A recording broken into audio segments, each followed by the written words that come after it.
border coming up. It's 150 metres or so. On the south, the lines at the side of the road are yellow, in the north they're white. Yeah. And they're longer lines. Here's the border coming There's the border. Yeah, there's the border. The yellow lines? See the yellow lines at the side of the road? Stop. I want to take a picture of the border. Oh God, you've got a lovely picture there. Absolutely. The waterfalls coming down that river. Are we in a dangerous spot?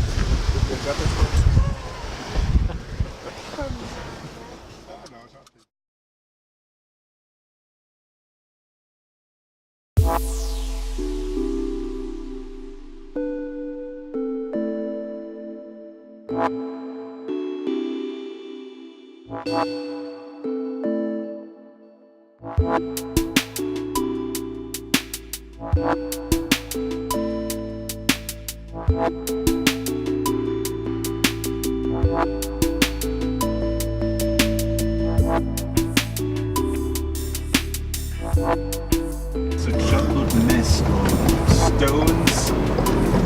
Is that being set up for replanting at the moment though as well? Possibly is. It is replanted actually. See the trees growing there. Yeah, it is replanted. Yeah. Well, Ming, isn't that a lovely bit of carbon sequestration right here? Well, if you look at the figures, you'll probably be told by the Department of Agriculture or by the Department of Environment that when the Sitka spruce grow here, that, well, the figure that we have for it is that they sequester 12 tonnes of carbon per hectare. And the Irish government will then claim that's 12 to the good. We have done something good here. But they won't take into account what the carbon sequestration potential of the land was before they planted the forestry. They won't take into account the amount of energy that was used. I mean, you don't need to be a genius on energy here to work out that those rocks are quite literally, some of them pulled out of the soil. The turning of that soil. It's amazing, isn't it? Look at it. You have massive machines using quantities of fossil fuel going up and down this slope to pull that soil up, to pull these rocks up, to get this low quality timber. And they call that carbon sequestration? But they will conclude at the end of it that the hectare here will have sequestered 12 tonnes of carbon, when in fact the reality is they will have pumped probably a lot more back into the atmosphere, way more than whatever. We don't know the figure, but there's one thing for sure, it will not be doing what they're claiming it's doing. Yeah, to me it looks pretty obvious that this land use pattern is putting more carbon into the atmosphere than whatever came here before. Plus, you replant a forest here, you have another rotation of 30 years, you do it again, you put another pulse of carbon in the atmosphere when you harvest, and the land is gone by then. I mean, this is pretty poor land to begin with, but when you put Sitka spruce on it over 2 or 3 rotations, after that, what can you do with it? Nothing. You know, it's not the fault of the Irish government as such, and it's not the fault of the European Union as such. We see the same kind of bullshit around the world, where people are taking short-term decisions that they think are long-term decisions that are good for the climate. They're anything but. Just to introduce myself, Luke Ming Flanagan is my name. I'm MEP for Midlands North West. Months back I was at a meeting here on forestry, and the discussion about whether it was a good thing or a bad thing, the whole idea of the monoculture of Sitka spruce, etc. And I went away thinking to myself, we need to try and find an alternative. And also in light of the fact that the Common Agricultural Policy is currently under review, and the fact that this presents opportunities for Leitrim, I thought this was an opportune time to hold it. We're here to try and learn of these people, to try and take what we can out of them. We're not just leaving it here today, having a conference, moving on and saying goodbye. Didn't I attract lots of attention? That's not what this is about. We're going meeting a variety of farmers. After that, we're not going to leave it there. You might be familiar with the Forestry Strategy 2014 to 2020. There was a mid-term review done on it. I'm not that impressed with the mid-term review that's done on it, but me saying I'm not impressed with it isn't a document to bring to someone to get them to change it. So we hope within the next month to actually produce a report out of the visits that we undertook today to the farms, out of what's said here, out of what questions you ask us, what ideas you put to us, and essentially, because we've got to make this happen, because we want to stay living here, we want to stay working the land, we want this place to remain sustainable, and to do that we need a plan. This is the beginning of that. I suppose just to explain what we're planning on doing today, we're going visiting 3 different farms. We're going visiting Masonite, a factory that produces doors and basically gets the material that it needs for these products from around the area. What we wanted to talk to Masonite was about the possibility that they might be able to use another feedstock, maybe hardwoods, non-coniferous trees, and also about the possibility of using hemp. The vision that we are going to have to design for our future is going to have to include you sitting at the table and figuring out what your long-term supply is, and it's going to have to include the county of Leitrim sitting and saying, how do we design a future that first of all keeps our environment really healthy, because a thriving economy needs a healthy ecosystem to underpin it. We spoke to them about it, gave them our opinion, and then we moved on. We visited the farm of a man called Jerry McGovern in Glengevlin, and he farms traditional hill farming over, I think it was about 100 hectares. He farms sheep, and he also has some cattle. But the difficulties that he had was that this is a special area conservation, and this puts particular restrictions on him. I can't build a house. I have 3 daughters. Well, I don't know. Could you put a wind farm up on it now, Jerry? No. No. No, you can't put a wind farm on it either. And can you plant it? No, I can't plant it. Them green things next door, I can't put them here. I don't want to put them here. If I went with my deeds to a bank in the morning, I as well go with my dog's licence to it. It was worth as much. Because who wants land like this when you can't do other things with it? But the point that he was making was that with these restrictions it made it more difficult for him to farm it and more expensive for him to farm it. And while there was money to subsidise farmers, a lot of this money, in fact the majority of this money, was going to farmers on very, very good land, miles away from Leitrim, whereas he was farming the more difficult land and he was getting virtually nothing. So he expressed his opinion not only to me, but to local politicians and also to people who are very, very high up in DGMV, in the European Commission. As I say, we're hoping for some further redistribution of the cap. We're looking for environmental schemes that make sense, that are applicable in the normal Irish farming situations. We're delighted to be part of this group today, where we're letting stakeholders see exactly what is happening on the ground on farms in areas like Leitrim and the realities faced by farmers.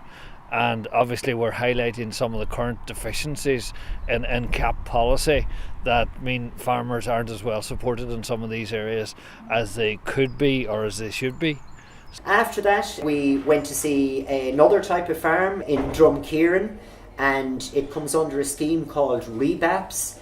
This project is actually happening in Spain and in Ireland. We picked this landscape here in North Leitrim, which is typical wet grassland with a mix of range of other habitats such as scrubland, woodland, heathland, peatlands. Things that would be considered marginal from an agriculture production point of view, but extremely valuable from an environmental point of view.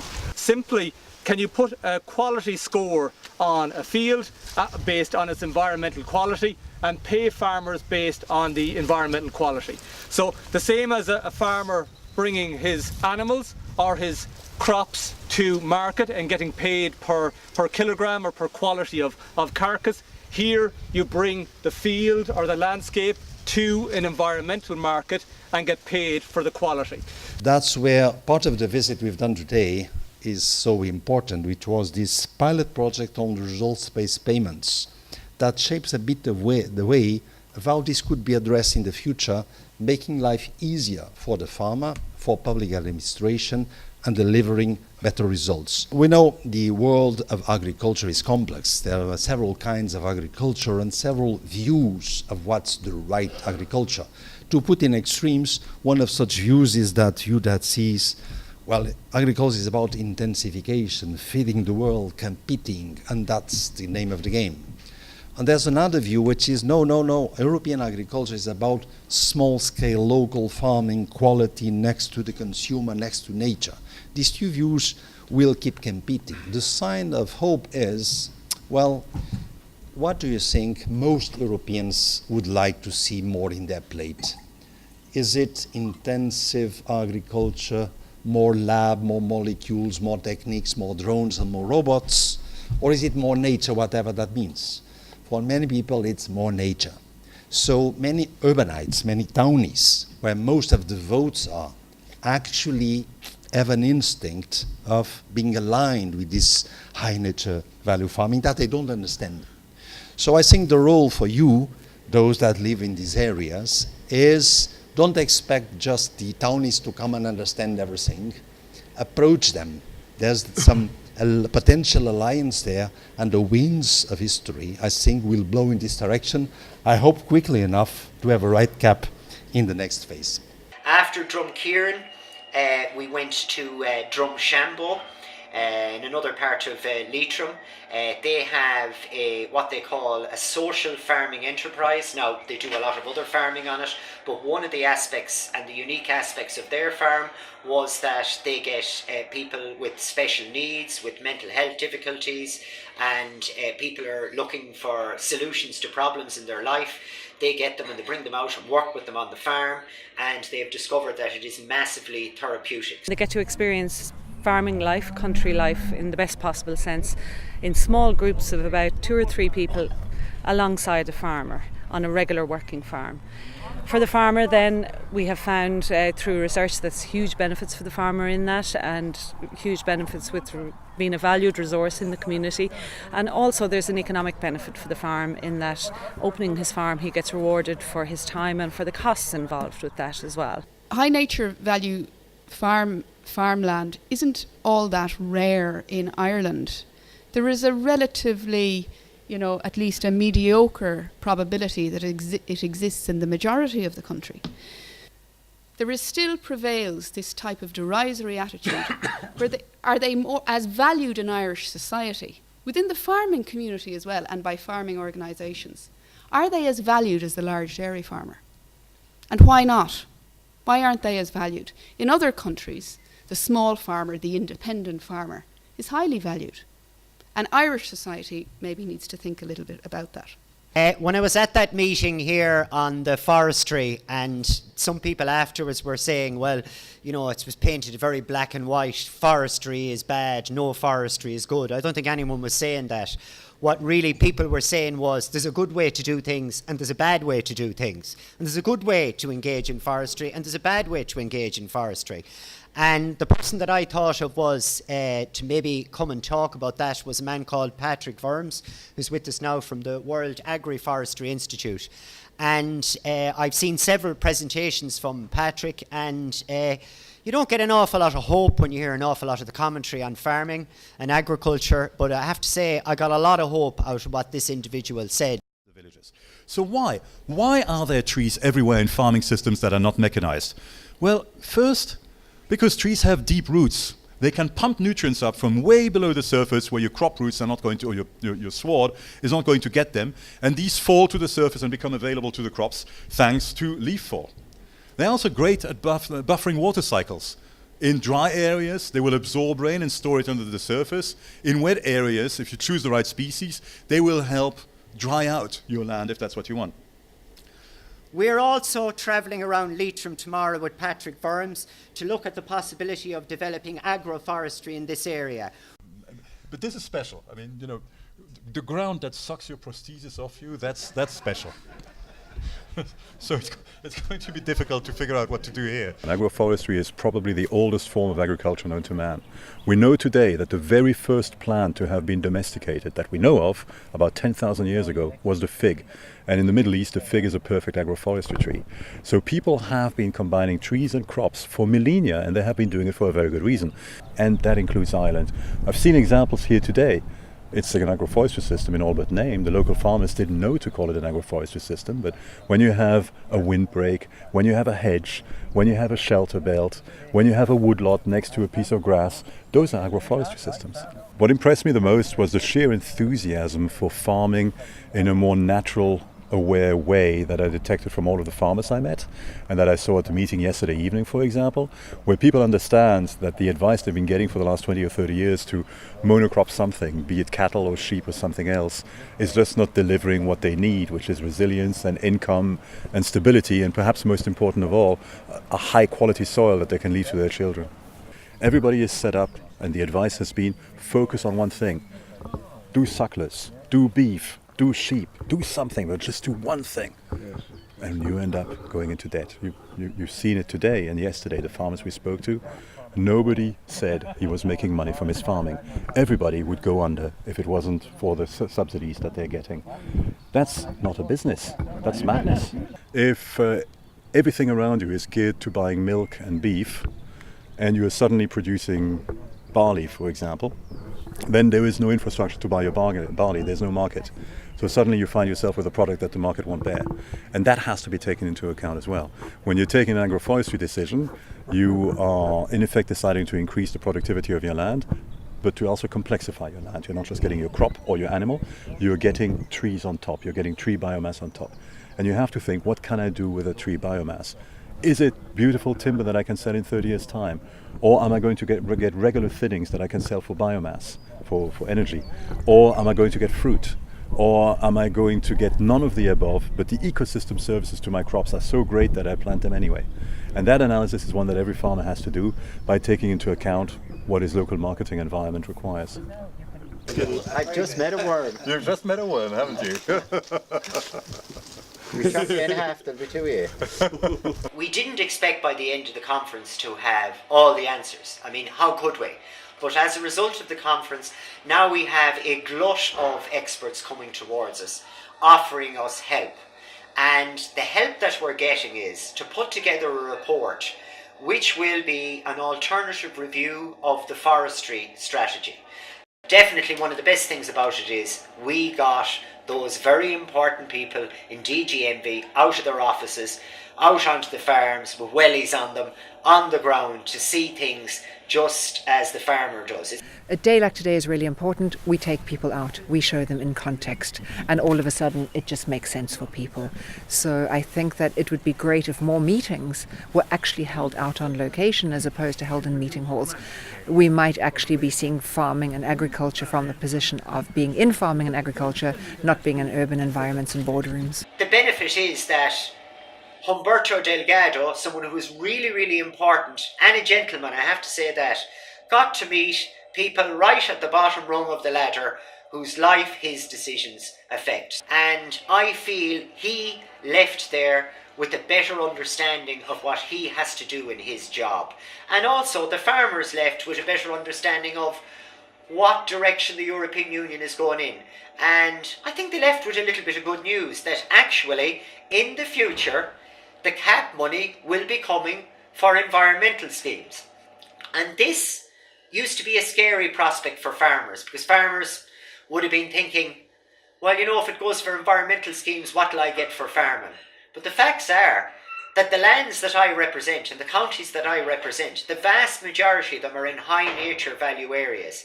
And all these people who are struggling on these lands to make a living, they are the ones that the money will be directed towards. So if we get this right, we can actually save these areas.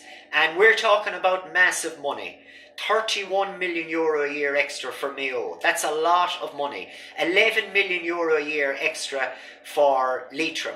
That is nearly 3,000 euro for every man, woman and child during the lifetime of that cap. That would be a game changer for everyone. But overall, I have to say, the event was a big success and we're going to take something brilliant out of it and hopefully be able to bring something back to Leitrim and the surrounding areas where they will be able to survive on these lands.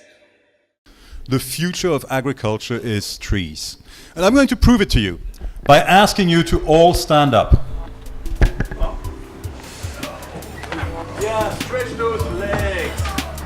Now lift those arms and close your eyes. Those arms are the boughs of the beautiful trees you have in this landscape. And now the wind is coming in off the sea and these clouds are moving.